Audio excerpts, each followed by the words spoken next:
नमस्कार, किस्सा यूपी का देख रहे हैं आप और मैं हूं आपके साथ दिव्या सिंह। सुप्रीम कोर्ट ने मथुरा के शाही ईदगाह में सर्वे पर रोक लगा दी है। बता दें कि इलाहाबाद हाई कोर्ट ने मथुरा में कृष्ण जन्मभूमि मंदिर से सटे शाही ईदगाह में कमिश्नर सर्वे का आदेश दिया था। सुप्रीम कोर्ट ने शाही ईदगाह के सर्वेक्षण पर हाई कोर्ट के आदेश के खिलाफ मस्जिद समिति की याचिका पर जवाब मांगा है। पीठ ने कहा है कि कुछ कानूनी मुद्दे हैं जो उत्पन्न हुए हैं। पीठ ने सर्वेक्षण के लिए एक आयुक्त की नियुक्ति के हाई कोर्ट के समक्ष किए गए अस्पष्ट आवेदन पर सवाल भी उठाए।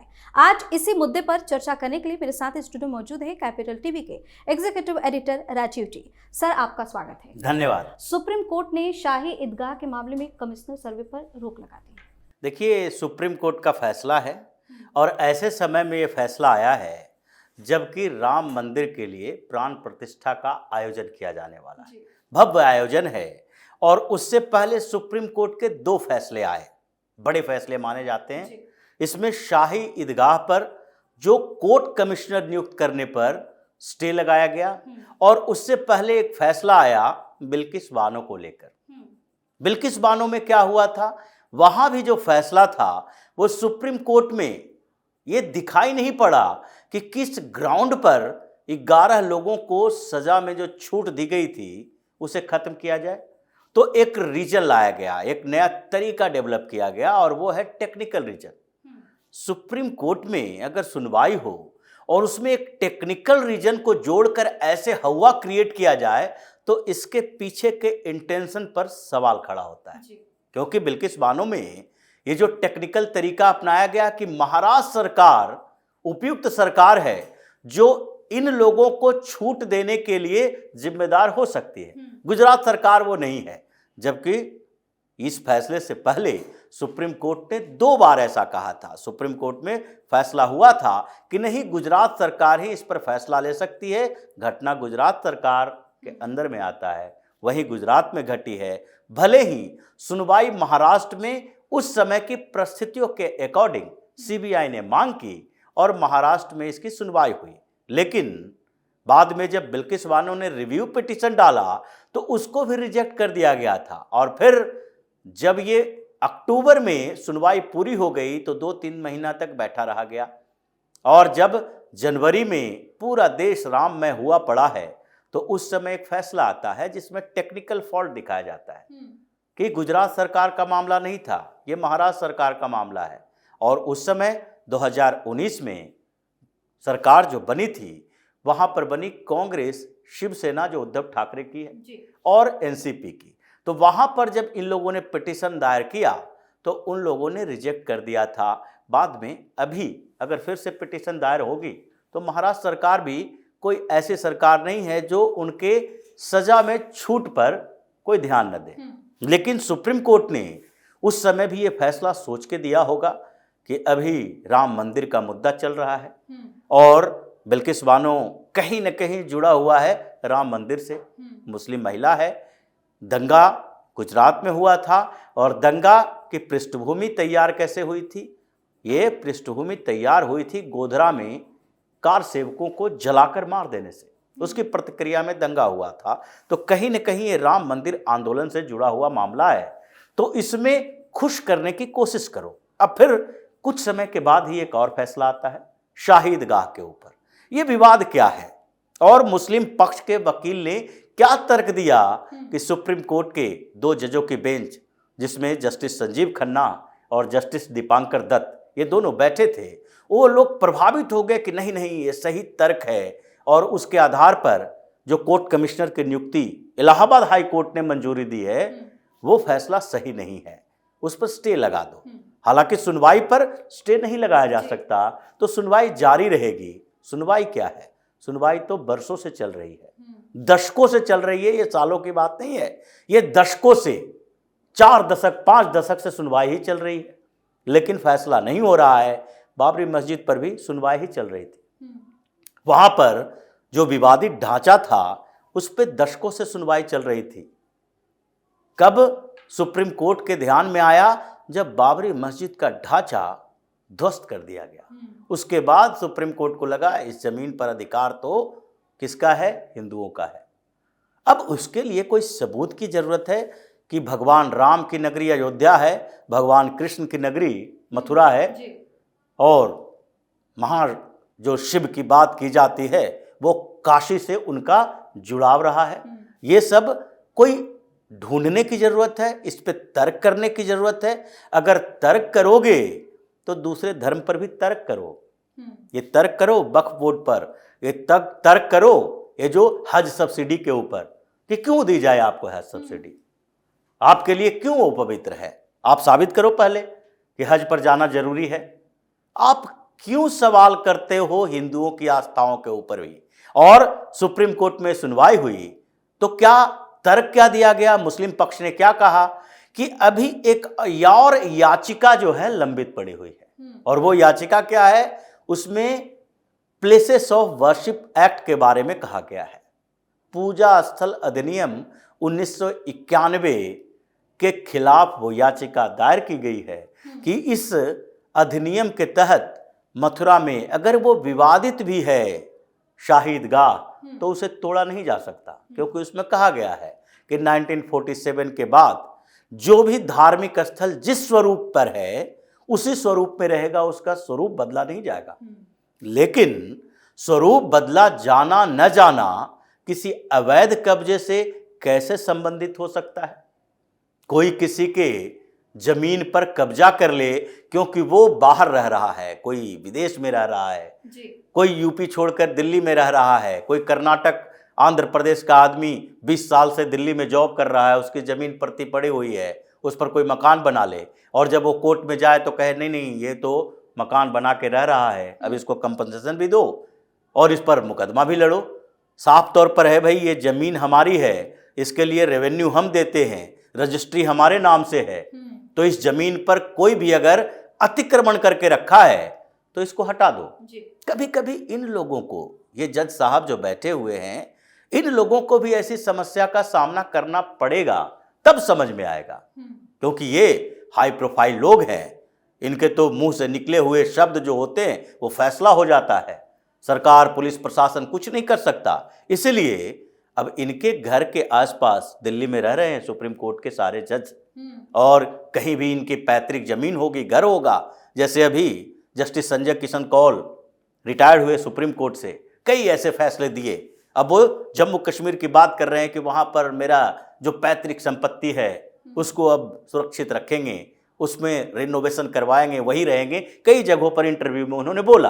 अब वहां पर उनकी जमीन, उनके मकान पर कब्जा कर लिया जाता तो समझ में आता कि अवैध कब्जा को छुड़ाने के लिए अगर नीचे से ऊपर तक संघर्ष करना पड़े तो उसका नतीजा क्या होता है, कितना फ्रस्ट्रेशन होता है।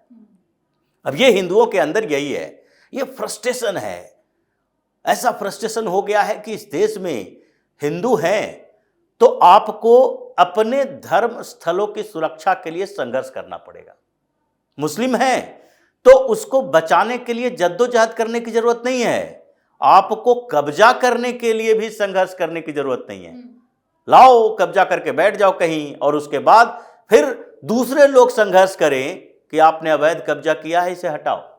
कहीं भी मजार बना दो, किसी जगह पर चौराहे पे, चौक पे कहीं एक मजार बना के बैठ जाओ, उस पर चादर चढ़ा दो, ये धार्मिक स्थल हो गया। अरे भाई कहाँ से धार्मिक स्थल हो गया? इस्लाम में कहीं मजार की परिकल्पना ही नहीं है, बात ही नहीं है, पूजा नहीं कर सकते तुम, मूर्ति पूजा के विरोधी हो, फिर भी मजार हो गया तो ये हमारा धार्मिक स्थल है, इसे तोड़ नहीं सकते। हाईवे बन रहा हो, एक्सप्रेसवे बन रहा हो, नहीं तोड़ सकते। दिल्ली में अलग अलग जगहों पर देखिए जो प्रोमिनेंट इलाका है, जहां पर लाखों लाख में स्क्वायर फीट जमीन की कीमत है, कनॉट प्लेस जैसे इलाकों में चौराहे के बीच में उधर एक साइड में पेड़ के नीचे मजार बना देगा और उसको तोड़ा नहीं जा सकता। ये हिंदुस्तान में ऐसा चल रहा है और इसलिए सवाल इन फैसलों पर उठा कि आखिरकार आपको अचानक से ये पूजा स्थल अधिनियम के लंबित पड़े मामलों के तर्क को कैसे अच्छा लग गया, जबकि इलाहाबाद हाईकोर्ट ने क्या कहा है। इलाहाबाद हाईकोर्ट ने सिर्फ एक कोर्ट कमिश्नर की नियुक्ति के लिए अपनी अनुमति दी है कि आप नियुक्ति कर लो, ये जाके सर्वे करेंगे। कोई कोर्ट कमिश्नर फैसला नहीं सुना सकता, कोई कोर्ट कमिश्नर ऐसा नहीं है वहां सर्वे के लिए जाएगा और कह देगा दूसरे दिन कि नहीं नहीं ये मस्जिद बेकार है, ये अवैध कब्जा करके बनाई गई है, इसको हटा दो। फैसला कोर्ट से ही होगा। वो अपनी रिपोर्ट दे सकता है, तो रिपोर्ट दे सकता है, उसको रिपोर्ट देने दो। रिपोर्ट में क्यों अड़चन खड़ा कर रहे हो कि नहीं रिपोर्ट ही नहीं देने देंगे? जैसे ज्ञानवापी में भी ऐसा ही चल रहा है, ये नहीं करने देंगे, सर्वे नहीं करने देंगे। इन लोगों की समस्या क्या है कि कोई इन्वेस्टिगेशन ही ना हो, तो फिर इन्वेस्टिगेशन नहीं होगा तो फैसला आएगा कहां से? तो सबसे पहले इन्वेस्टिगेशन में रोड़े अटकाओ। अगर कोई मर्डर हो गया और पुलिस में एफआईआर दर्ज हुआ, पुलिस को रोक दो कि नहीं नहीं इसकी जांच मत करो। जांच ही नहीं करोगे तो फैसला कैसे होगा? किसने मर्डर किया कैसे पता चलेगा कि कौन आरोपी है और कौन वास्तव में दोषी है? सच्चाई कैसे सामने? सच्चाई सामने आने ही नहीं देना चाहता ये लोग।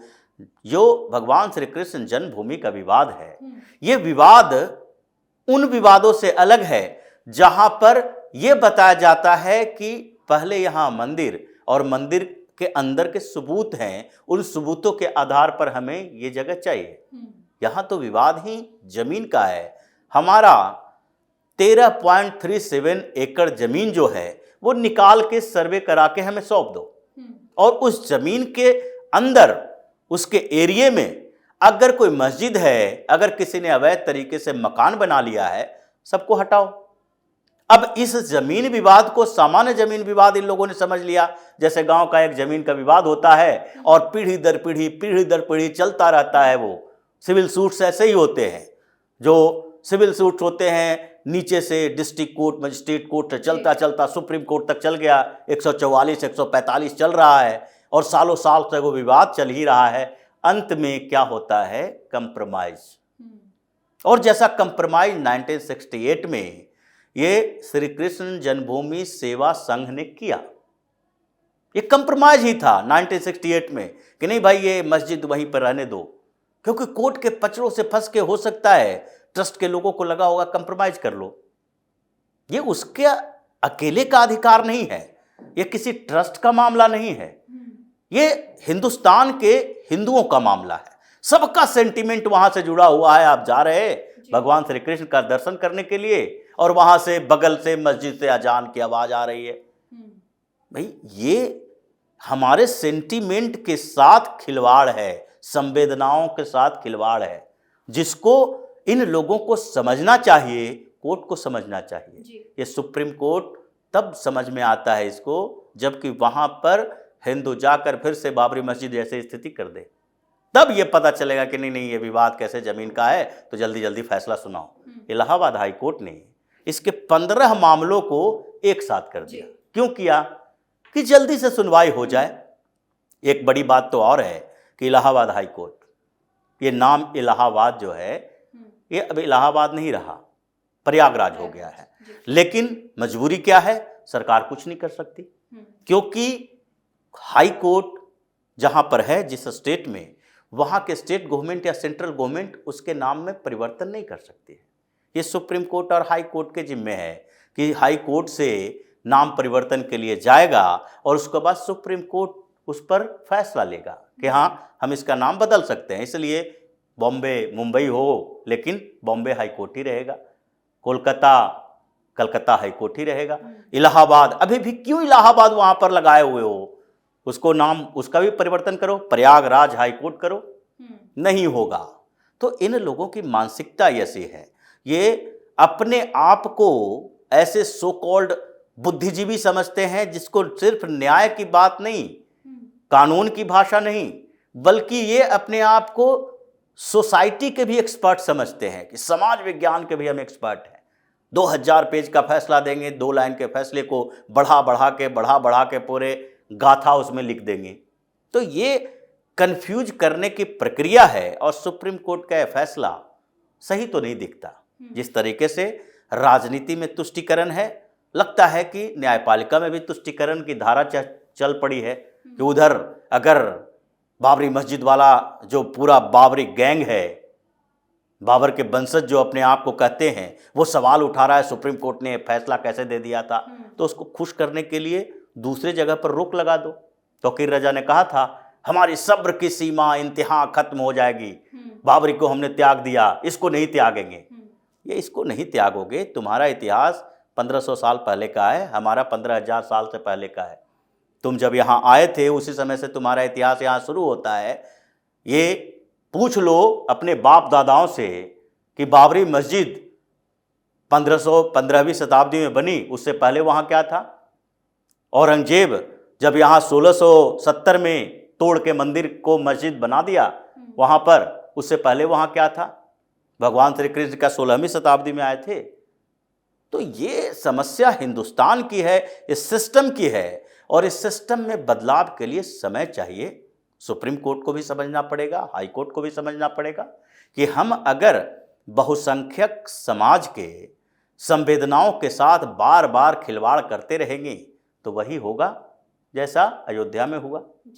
अब अयोध्या जैसी स्थितियां पैदा करना चाहता है ये कोर्ट या फिर उसे रोकना चाहता है, ये उसके ऊपर निर्भर करता जी। है। बहुत बहुत धन्यवाद सर तमाम जानकारी। धन्यवाद। तो मथुरा में शाही ईदगाह मामले में अगली सुनवाई 23 जनवरी को होगी। मस्जिद समिति ने अपनी याचिका में कहा है कि हाई कोर्ट को मुकदमे में फैसला लेने से पहले वादी की अस्वीकृति के लिए उसकी याचिका पर विचार करना चाहिए था। किस्सा यूपी का में फिलहाल के लिए इतना ही। अगर आपने अभी तक हमारे चैनल को सब्सक्राइब नहीं किया है तो सब्सक्राइब कर लीजिए, हमारे वीडियो को लाइक कीजिए, शेयर कीजिए, साथ ही हमें कमेंट करके जरूर बताइए कि आपको हमारी खबर कैसी लगी।